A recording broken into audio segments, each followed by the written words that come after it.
अस्सलाम वालेकुम वरहमतुल्लाहि वबरकातुहू। ಎಲ್ಲರಿಗೂ ನಮಸ್ಕಾರಗಳು।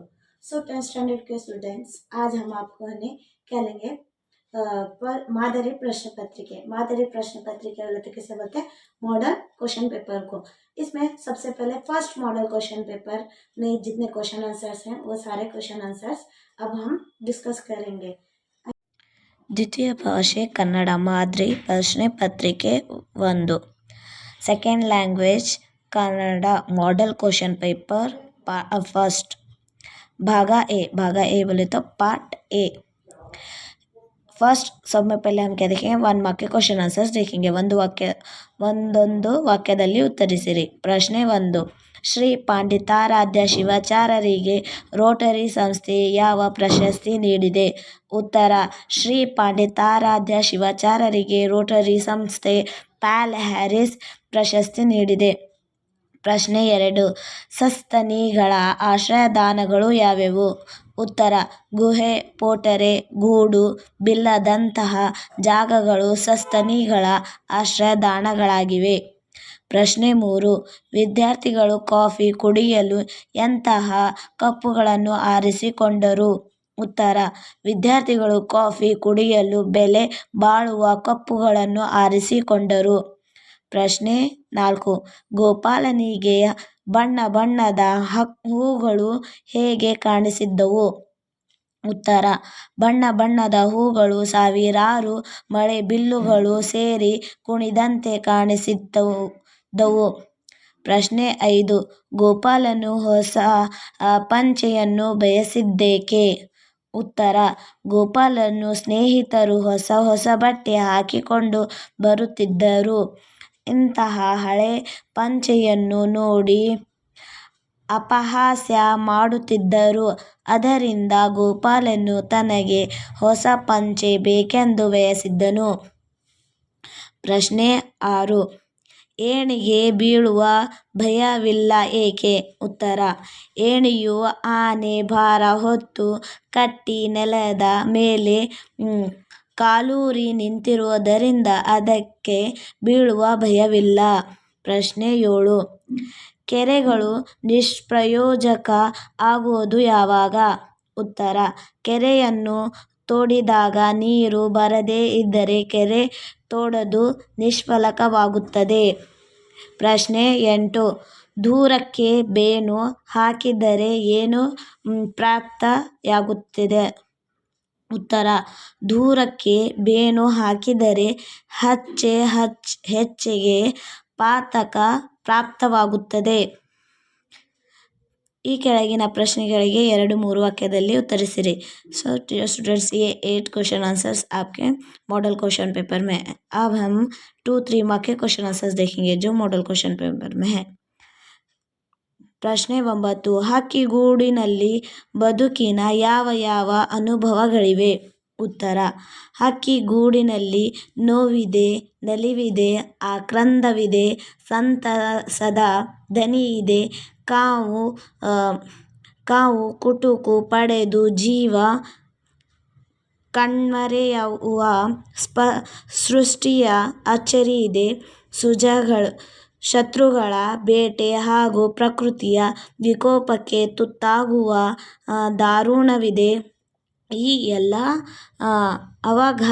ಅವಘಟನೆಗಳನ್ನು ಎದುರಿಸಿ ಬದುಕುವ ಸಾಹಸ ಕಥೆ ಕಾಣುತ್ತದೆ ಹಾಗೂ ಕಲಾವಿದನ ಸೃಜನ ಸಾಮರ್ಥ್ಯ ಹಾಗೂ ವಿಜ್ಞಾನ-ತಂತ್ರಜ್ಞಾನ ಸಮನ್ವಯಗೊಂಡಿದೆ. ಪ್ರಶ್ನೆ 10. ಭಗವಂತ ಕೊಟ್ಟ ಈ ಬದುಕನ್ನು ಯಾವ ರೀತಿ ನಡೆಸಬೇಕೆಂದು ಗುರುಗಳು ಹೇಳುತ್ತಾರೆ?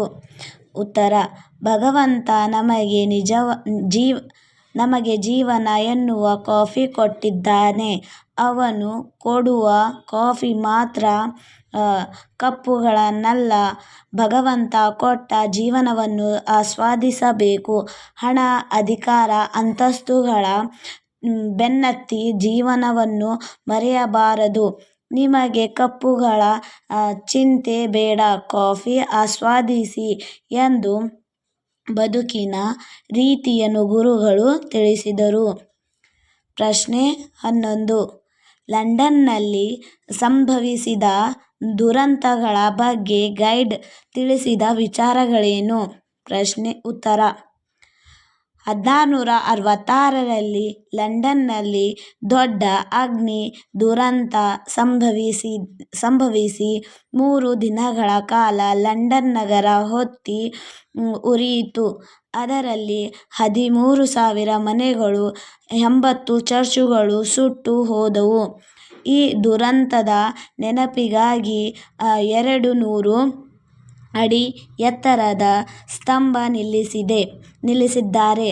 ಅದಕ್ಕಿಂತ 1-2 ವರ್ಷದ ಹಿಂದೆ ಪ್ಲೇಗ್ ಎಂಬ ಸಾಂಕ್ರಾಮಿಕ ರೋಗಕ್ಕೆ 13,000 ಜನರು ಸತ್ತು ಹೋದ ದುರಂತಗಳನ್ನು ಗೈಡ್ ತಿಳಿಸಿದರು. सो डियर स्टूडेंट्स, यहाँ पे है ना इंग्लिश में दिए से है, आप इसे है ना कन्नड़ा में लिखे तो बहुत ज़्यादा फ़ायदा होता. ये जो 1666 है, इसे हम कन्नड़ा में 1666, और ये जो 13,000 है, इसे 13,000, 80 चर्च 80, और यहाँ पे भी 13,000. तो इसे है ने कन्नड़ा में लिखे तो ज़्यादा मार्क्स मिलते हैं, ज़्यादा पॉइंट्स मिलते हैं. सो आप लोग इंग्लिश में लिखना ज़रा अवॉइड करिए. नेक्स्ट क्वेश्चन देखेंगे. प्रश्न 12. ಥೇಮ್ಸ್ ನದಿಯ ಮೇಲಿರುವ ಪ್ರಸಿದ್ಧ ಸೇತುವೆಗಳು ಯಾವ್ಯಾವು? ಉತ್ತರ: ಥೇಮ್ಸ್ ನದಿಯ ಮೇಲೆ tower bridge, Westminster bridge, Waterloo bridge, London bridge ಪ್ರಸಿದ್ಧ ಸೇತುವೆಗಳಾಗಿವೆ. ಪ್ರಶ್ನೆ 13. ಗೋಪಾಲನು ಹುಬನದ ಸೊಗಸನ್ನು ಯಾವ ರೀತಿ ವರ್ಣಿಸಿದನು? ಉತ್ತರ: ಬನದಲ್ಲಿ ಏನಮ್ಮ ಸೊಗಸು, ಮಲ್ಲಿಗೆ, ಸಂಪಿಗೆ, ಕೇದಗಿ, ಪರ್ವತ, ಬಾಳೆ ಮುಂತಾದ ಬಣ್ಣ ಬಣ್ಣದ ಹೂಗಳು, ಸಾವಿರಾರು ಮಳೆ ಬಿಲ್ಲುಗಳು ಸೇರಿ ಕುಣಿದಂತೆ ತೋರುತ್ತಿತ್ತು. ಹಕ್ಕಿಗಳು ಇಂಪಾದ ಗಾನ, ತಂಗಾಳಿ, ಸೂರ್ಯನ ಹೊಂಬೆಳಕು, ಹಸುರಾದ ಚಿಗುರು, ಹುಲ್ಲಿನ ಮೇಲೆ ಕೋಟ್ಯಾಂತರ ಹಿಮಮಳೆಗಳು, ಮಿರುಗುವ ಲೀಲೆ, ಮನೆಗಿಂತ ಬನವೇ ಸೊಗಸಮ್ಮ, ನೀನೊಬ್ಬಳಲ್ಲಿದ್ದರೆ ಎಂದು ಗೋಪಾಲನು ಹುಬನದ ಸೊಗಸನ್ನು ವರ್ಣಿಸಿದನು. ಪ್ರಶ್ನೆ 14. ಏಣಿ ತಾನು ಎಂಥವರಿಗೆ ಯಾವ ರೀತಿ ಸ್ಪಂದಿಸುತ್ತಾನೆಂದು ಹೇಳುತ್ತದೆ? ಉತ್ತರ: ಯಾವ ಜನರು ವಿನಯ ವಿಧೇಯತೆ ನಮ್ರತೆ ಇರುತ್ತದೆಯೇ ಅಂಥವರನ್ನು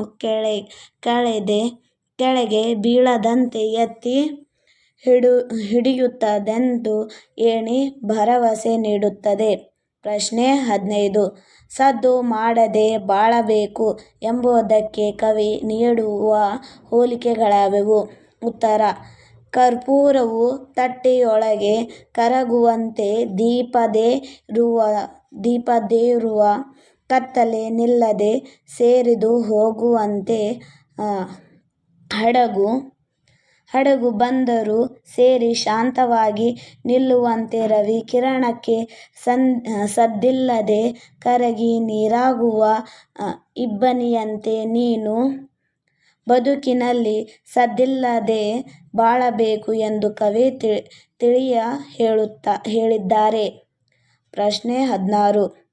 ಕುಣಿಗಲ್ ಕೆರೆಯ ಬಾಳೆ ಮೀನುಗಳು ಬೊಬ್ಬೆ ಹೊಡೆಯಲು ಕಾರಣವೇನು?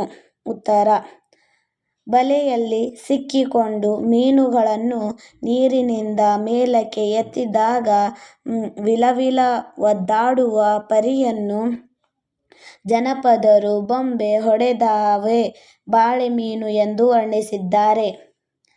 ಪ್ರಶ್ನೆ 17.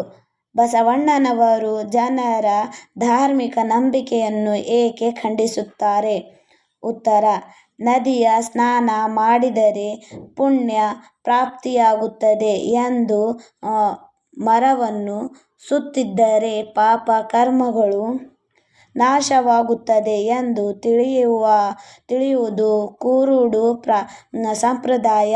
ಒಣಗುವ ಮರವನ್ನು ಒತ್ತುವ ಜಲವನ್ನು ನೆಚ್ಚಿದವರು ನಿರಾಕಾರ ಪರಮಾತ್ಮನಾದ ಕೂಡಲ ಸಂಗಮ ದೇವನನ್ನು ಹೇಗೆ ಅರಿಯಬಲ್ಲರು ಎಂದು ತಮ್ಮ ವಚನದಲ್ಲಿ ಹೇಳಿದ್ದಾರೆ. ಪ್ರಶ್ನೆ 18. ಕಳ್ಳರ ಗುರುವಿನ ಮನಃ ಪರಿವರ್ತನೆಗೆ ಹೇಗಾಯಿತು? ಉತ್ತರ: ಪುಟ್ಟಣ್ಣದಲ್ಲಿರುವ ಯಾವ ವೈದ್ಯರು ಕಳ್ಳನಾದ ಭೀಮನಾಯಕನ ಹಟ್ಟಿಗೆ ಹೋಗುತ್ತಿರಲಿಲ್ಲ. ಆದರೆ ಜೀವಭಯವನ್ನು ಲೆಕ್ಕಿಸದೆ ವೈದ್ಯರು ಅವರೊಂದಿಗೆ ಹೋಗಿ ಭೀಮನಾಯಕನ ಮಗನ ಪ್ರಾಣ ಉಳಿಸು ನೋಡು, ಭೀಷ್ಮನ ಕಾಯುವುದು ದೇವರ ಕೆಲಸ, ಕೊಲ್ಲುವುದು ರಾಕ್ಷಸರ ಕೆಲಸ ಎಂದು ವೈದ್ಯರು ಹೇಳಿದ ಮಾತುಗಳನ್ನು ಕೇಳಿದ ಭೀಮ ನಾಯಕನ ಮನಃ ಪರಿವರ್ತನೆಯಾಯಿತು. ಪ್ರಶ್ನೆ 19. ಮನುಕುಲದ ಭವ್ಯ ಬದುಕು ಯಾವ ರೀತಿ ಅರಳಬೇಕಿದೆ? ಉತ್ತರ: ಸಮೃದ್ಧವಾದ ಹಸಿರುಮಯ ವಾತಾವರಣ ನಿರ್ಮಾಣಗೊಳ್ಳಲು ಬೆವರು ಸುರಿಸಿ ದುಡಿಯಬೇಕಿದೆ. ತೆಂಗು ತಾರೆಗಳ ನಾಡಿನಲ್ಲಿ ಕಾಡುಗಳಲ್ಲಿ ಹೊಂಗೆ ಹಿಪ್ಪೆಯಂಥ ಜೀವಾಮೃತ ನೀಡುವ ಮರಗಳು ಹೇರಳವಾಗಿ ಬೆಳೆಯಬೇಕಿದೆ. ಈ ರೀತಿ ಪರಿಸರದಲ್ಲಿ ಮನುಕುಲದ ಮೊಳಕೆ ಒಡೆದು भव्य बदुकु अरळಬೇಕಿದೆ. सो डियर स्टूडेंट्स, ये थे आपके 2-3 मार्क के क्वेश्चन एंड आंसर्स जो आपके मॉडल क्वेश्चन पेपर के क्वेश्चन आंसर्स हैं. अब हम उसमें से क्या देखेंगे? पोयम देखेंगे. ಈ ಕೆಳಗಿನ ಪದ್ಯ ಭಾಗವನ್ನು ಪೂರ್ಣಗೊಳಿಸಿರಿ. पोयम देखेंगे. 2 पोयम्स रहते हैं, उसमें से एक पोयम आपको कंपलसरी लिखना है. ಪ್ರಶ್ನೆ 20. ಕೋರಡ ಕೋನರಿಸಿ ತುದಿಗೆ ಮುಗುಳ ನಗೆ ಮುತ್ತಿಟ್ಟು ಬರಡು ಜೀವಕ್ಕೆ ಹೊಸತು ಚೈತನ್ಯವು ಕುಕ್ಕಿಲ ಕೋಗಿಲೆ ಕಂಠ ಮುಕ್ತ ತಾರಕಕ್ಕೇರಿ ಚಿಲಿಪಿಲಿಯ ಕಲರವಕ್ಕೆ ಮತ್ತೇರಿದೆ. ये एक पोयम लिखना रहता. इसके अलावा अथवा बोले तो और को बोलते हैं. ये पोयम लिखो या फिर नीचे वाली पोयम, ये दोनों में से कोई एक पोयम आप लिख सकते. सेकेंड पोयम देखो क्या है. ಯುಗದ ಹಿಂದಿನ ಕೋಳೆಯ ತಿಕ್ಕಿ ಮೈ ತೊಳೆದಂತೆ ನಗುವ ನಲಿವಿನ ಮುಖವೇ ಎಲ್ಲೆಲ್ಲಿಯೋ ಬೇವಿಗೆ ಸೇರಿ ಕಹಿ ಕಳೆದು ಸಿಹಿ ಹೆಚ್ಚಿ ಎಲ್ಲೆದೆಗಳ ತುಂಬ ಸವಿ ಚೈತ್ರವು. अब हम क्या देखेंगे? संदर्भ सहित विवरिसिरी. अब हम संदर्भ देखेंगे. उसमें फर्स्ट वन क्या है? ಪ್ರಶ್ನೆ 21. ಅದರ ಈಗಿನ ವ್ಯವಸ್ಥೆಯನ್ನು ನಾನು ನೋಡಲಾರೆ. ಹೇಳಿಕೆ. कौन बोले बोले तो ಈ ವಾಕ್ಯವನ್ನು ಆರ್ ಮಿತ್ರ ಅವರು ಬರೆದ ಒಣಮರದ ಗಿಳಿ ಎಂಬ ಗದ್ಯ ಪಾಠದಿಂದ ಆಯ್ದುಕೊಳ್ಳಲಾಗಿದೆ. ಆಕಾರ ಗ್ರಂಥ. ಮಹಾಭಾರತ ಪಾತ್ರ ಸಂಗತಿಗಳು. ಸಂದರ್ಭ. ಒಣಗಿ ಬರಾಂಗಣಿ ನಿಂತಿರುವ ಮರವನ್ನು ನೋಡಲಾರದೆ ಗಿಳಿಯು ಇಂದ್ರನಿಗೆ ಯಾವ ಮಾತನ್ನು ಹೇಳುತ್ತದೆ? ವಿವರಣೆ. ಗಿಳಿಯ ಪರಹಿತಾಕಾಂಕ್ಷೆಯ ಗುಣವನ್ನು ಮೆಚ್ಚಿಕೊಂಡು ಇಂದ್ರನು ಗಿಳಿರಾಯನಿಗೆ ಏನಾದರೂ ವರವನ್ನು ಕೇಳು, ಕೊಡುತ್ತೇನೆ ಎಂದನು.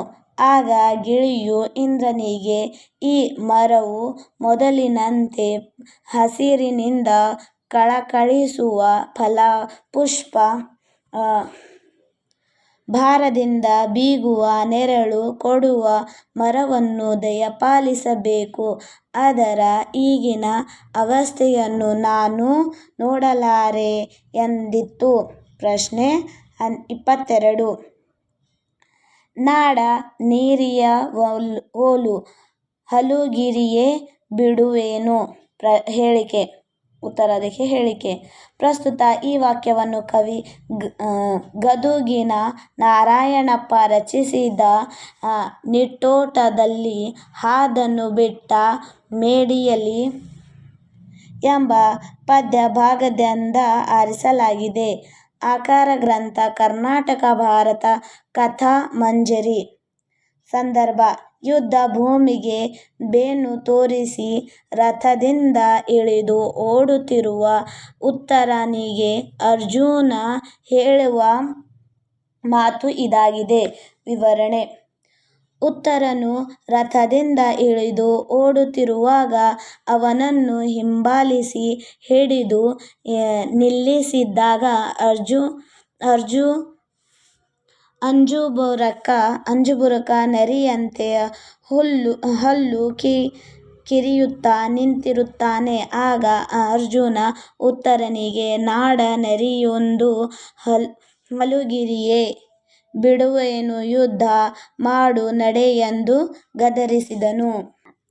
सो डियर स्टूडेंट्स, अब तक हम जो देखे वो थे संदर्भ.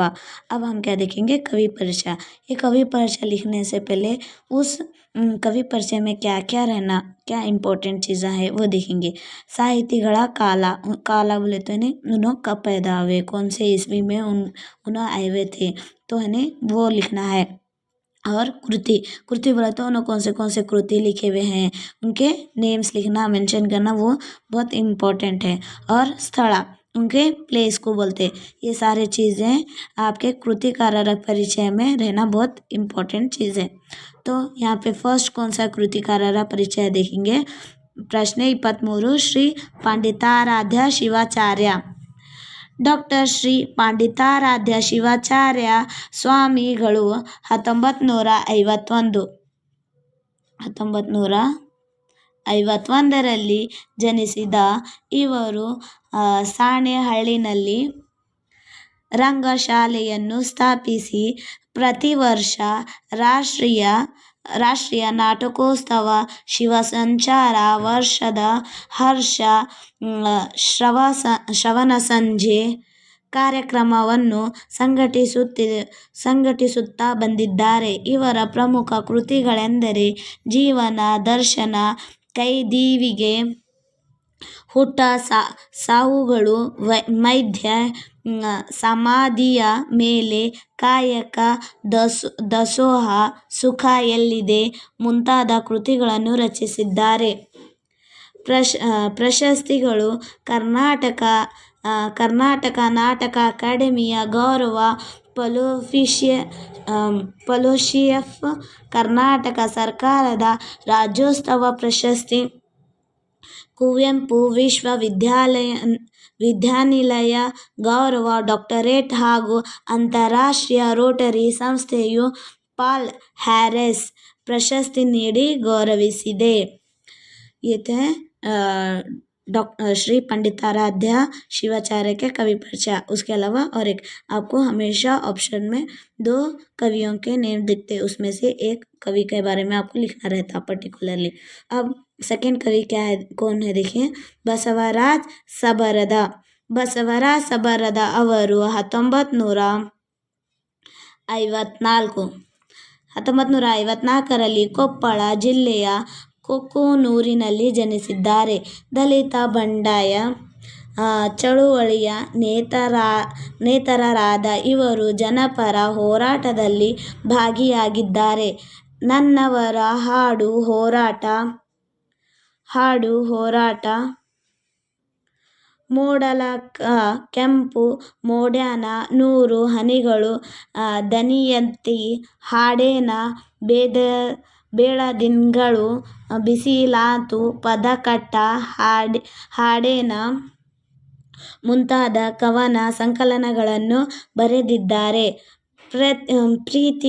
ಪ್ರತಿರೂಪ, ರೆಕ್ಕೆ ಮೂಡಿದಾಗ, ನರಬಲಿ, ಬೆಳಕಿ ಸಾಲು ಇವು ಇವರ ಬರೆದ ನಾಟಕಗಳು. ಶ್ರೀಯುತರಿಗೆ ದೇವರಾಜ ಬಹದ್ದೂರ ಪ್ರಶಸ್ತಿ, ಕುವೆಂಪು ಸಾಹಿತ್ಯ ಪುರಸ್ಕಾರ, ಪಾಲ್ ಕೃಷ್ಣ ಭಟ್ಟ ಪ್ರಶಸ್ತಿ, ಕಾವ್ಯಾನಂದ ಪ್ರಶಸ್ತಿ, ಸಾಹಿತ್ಯಶ್ರೀ ಪ್ರಶಸ್ತಿ, ರಾಜ್ಯ ನಾಟಕ ಅಕಾಡೆಮಿಯ ಪ್ರಶಸ್ತಿ ದೊರೆತಿವೆ. सो डियर स्टूडेंट्स, ये था कवि कृति ಪರಿಚಯ. अब हम नेक्स्ट पार्ट में क्या देखेंगे, 8-10 वाक्यದಲ್ಲಿ और है इसके ग्रामर बिट्स भी देखेंगे. ये हम नेक्स्ट वीडियो में देखेंगे. Thank you. So dear students, ये जो मादरी प्रश्न पत्रिका मॉडल क्वेश्चन पेपर 1 है, उसमें है ने हम पार्ट ए देखे. ये वीडियो बहुत लॉन्ग होता है, इसके वास्ते शॉर्ट हम क्वेश्चन आंसर और संदर्भ और बोले तो पोएम यहाँ तक देखे थे. अब हम नेक्स्ट वीडियो में 8-10 वाक्य और है ग्रामर बिट्स देखेंगे. ये ज़्यादा लॉन्ग नहीं होना बल्कि यानी शॉर्ट वीडियो में यहाँ तक ही एंड कर रहे. आई होप आपको इतना समझ में आया. इसके आगे के क्वेश्चन आंसर्स बहुत जल्दी अपलोड हो जाएंगे. Thank you.